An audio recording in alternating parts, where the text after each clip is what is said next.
అసెంబ్లీకి వెళ్ళకూడదు అంటే నాలాగా ఎవరో మరి కుటుంబం మోసపోకూడదు అనేది తెలియటం కోసం, మా మరణం ద్వారా తెలియటం కోసం మేము అమర నిరాహార దీక్ష చేయడం జరిగింది.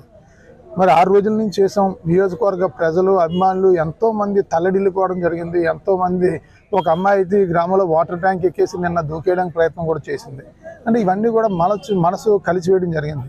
ఈ రోజు అంతా కూడా నన్ను వెన్నంటి నాతో పాటు నడిచే కార్యకర్తలు కూడా వచ్చి ఎట్టి పరిస్థితుల్లోని మీరు బతకాలి అని చెప్పేసి వారి కోరిక మేరకు, నా తల్లి మొత్తం అందరూ కోరిక మేరకు ఈరోజు దీక్ష విరమించడం జరిగింది. ఈ సందర్భంగా ప్రజలందరికీ కూడా తెలియజేస్తున్నాను, పిరికివాడిలా మరణించను, వీరుల యుద్ధం చేసి సామాన్యుడు అంటే ఎలా ఉంటుంది అసెంబ్లీకి వెళ్ళి చూపిస్తానని చెప్పి సందర్భంగా తెలియజేస్తున్నాను.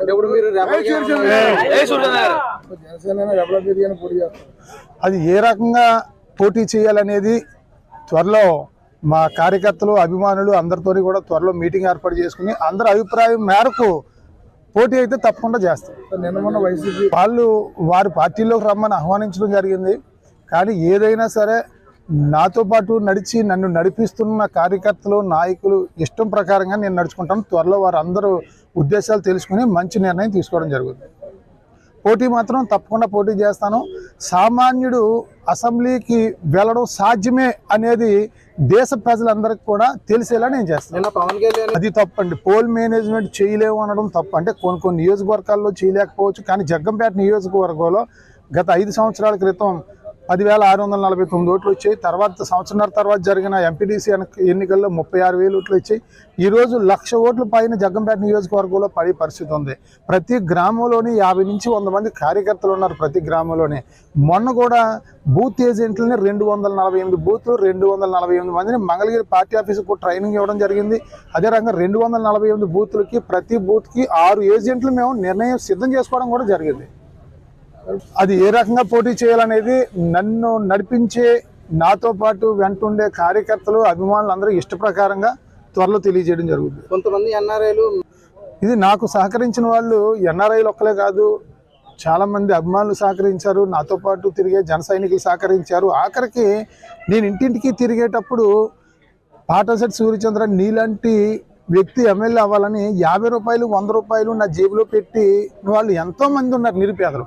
అంటే ఇక్కడ దీని అర్థం ఏంటంటే పాటంశెట్టి సూర్యచంద్ర అనే నీతి నిజాయితీ పరుడు అసెంబ్లీకి వెళ్ళాలి, ఇతను గెలిస్తే జగ్గంపేట నియోజకవర్గంలో ఉన్న ప్రతి ఇంట్లోనే ఒక బిడ్డలాగా ఉంటాడని ప్రజలందరూ కూడా నమ్మి నన్ను నడిపిస్తూ ఉన్నారు. నా దగ్గర డబ్బు లేకపోయినా నన్ను నడిపించడానికి, ఆర్థిక సహకారం చేయడానికి వేలాది మంది జగ్గంపేట నియోజకవర్గంలో ఉన్నారు, ఎన్ఆర్ఐలు ఉన్నారు, అందరూ ఉన్నారు. అందరూ సమిష్టి కృషి జగ్గంపేట నియోజకవర్గంలో పాటంశెట్టి సూర్యచంద్ర. పవన్ కళ్యాణ్ దయచేసి ప్రశ్నించాలి, జనసేన పార్టీ అంటే ప్రశ్నించడమే అనే పవన్ కళ్యాణ్ గారు 100 మీటింగ్లో చెప్పారు. ఆ రోజు ఆయన అలా చెప్పడం జరిగింది, ఈ రోజు ఇలా చెప్తున్నారు. ఏదేమైనా పవన్ కళ్యాణ్ గారు నేను తప్పు పట్టను. ఎందుకంటే 5 సంవత్సరాలు వారి పార్టీలో నేను కొనసాగాను. ఈరోజు నేను నాకు సీట్ రాలేదని చెప్పేసి నేను పవన్ కళ్యాణ్ గారిని విమర్శించదలుచుకోలేదు. నేను మరి ఇప్పుడు మీరు వేరేగా ఇండిపెండెంట్గా వెళ్ళారు. ఇప్పుడు ప్రస్తుతం నేను జనసేన పార్టీలోనే ఉన్నాను. జనసేన పార్టీలో కొనసాగించాలా లేకపోతే ఏం చేయాలి నా భవిష్యత్తు ఏంటనేది నన్ను నడిపించే కార్యకర్తలు. ఇప్పుడు నేను ఒక సామాన్యుడిని, నన్ను అసలు ఏ రకమైన ఆస్తి లేకుండా, ఏ రకమైన ఆదాయాలు లేని ఎంతోమంది నియోజకవర్గంలో వేలాది మంది యువకులు, పెద్దలు నన్ను నడిపిస్తున్నారు. వాళ్ళందరి కోరిక మేరకు వాళ్ళందరూ ఏది చెప్తే అది నేను చేస్తాను. రీసెంట్గా సోషల్ మీడియాలో నాకు 25 సంవత్సరాల క్రితం నేను రాజకీయాలు మొదలుపెట్టినప్పుడు నా ఆస్తి 15 ఎకరాలు.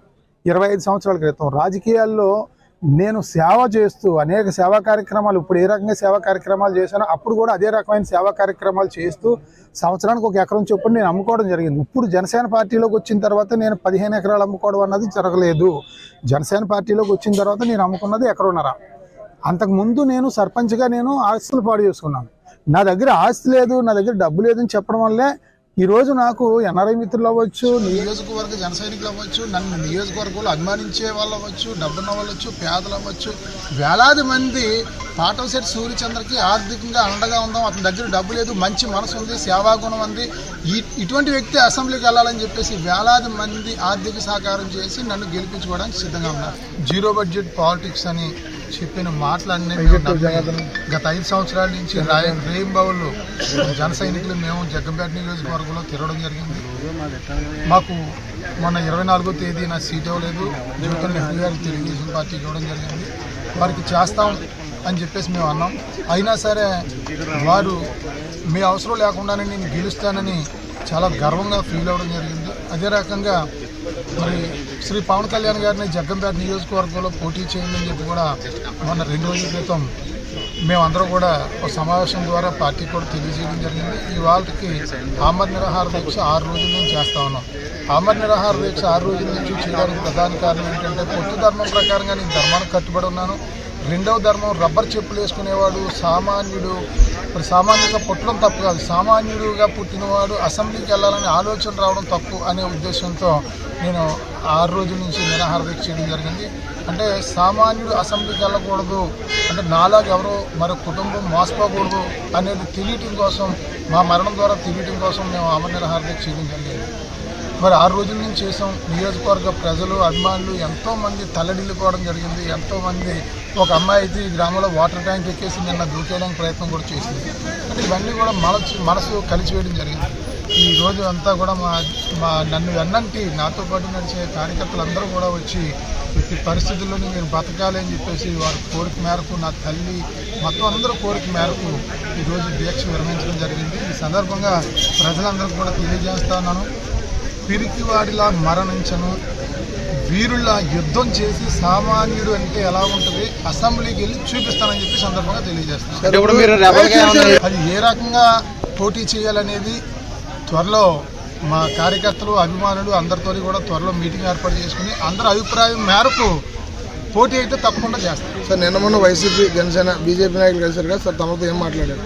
అంటే వాళ్ళు వారి పార్టీలోకి రమ్మని ఆహ్వానించడం జరిగింది. కానీ ఏదైనా సరే నాతో పాటు నన్ను నడిపిస్తున్న కార్యకర్తలు, నాయకులు ఇష్టం ప్రకారంగా నేను నడుచుకుంటాను. త్వరలో వారందరూ ఉద్దేశాలు తెలుసుకుని మంచి నిర్ణయం తీసుకోవడం జరుగుతుంది. పోటీ మాత్రం తప్పకుండా పోటీ చేస్తాను. సామాన్యుడు అసెంబ్లీకి వెళ్ళడం సాధ్యమే అనేది దేశ ప్రజలందరికీ కూడా తెలిసేలా నిన్న పవన్ కళ్యాణ్ ఇవన్నీ కూడా లెక్కలు చెప్పుకుంటూ వచ్చి మనం పోల్ మేనేజ్మెంట్ చేయలేము, ఇప్పుడున్న పోల్ మేనేజ్మెంట్ చేయలేము అనడం తప్పు. అంటే కొన్ని నియోజకవర్గాల్లో చేయలేకపోవచ్చు, కానీ జగ్గంపేట నియోజకవర్గంలో గత 5 సంవత్సరాల క్రితం 10,649 ఓట్లు వచ్చాయి. సంవత్సరాల తర్వాత జరిగిన ఎంపీటీసీ ఎన్నికల్లో 36,000 ఓట్లు వచ్చాయి. ఈరోజు 1,00,000 ఓట్ల పైన జగ్గంపేట నియోజకవర్గంలో పడే పరిస్థితి ఉంది. ప్రతి గ్రామంలోని 50 నుంచి 100 మంది కార్యకర్తలు ఉన్నారు. ప్రతి గ్రామంలోని మొన్న కూడా బూత్ ఏజెంట్లని 248 బూతులు 248 మందిని మంగళగిరి పార్టీ ఆఫీస్కి కూడా ట్రైనింగ్ ఇవ్వడం జరిగింది. అదే రకంగా 248 బూతులకి ప్రతి బూత్కి 6 ఏజెంట్లు మేము నిర్ణయం సిద్ధం చేసుకోవడం కూడా జరిగింది. అది ఏ రకంగా పోటీ చేయాలనేది నన్ను నడిపించే నాతో పాటు వెంటుండే కార్యకర్తలు, అభిమానులు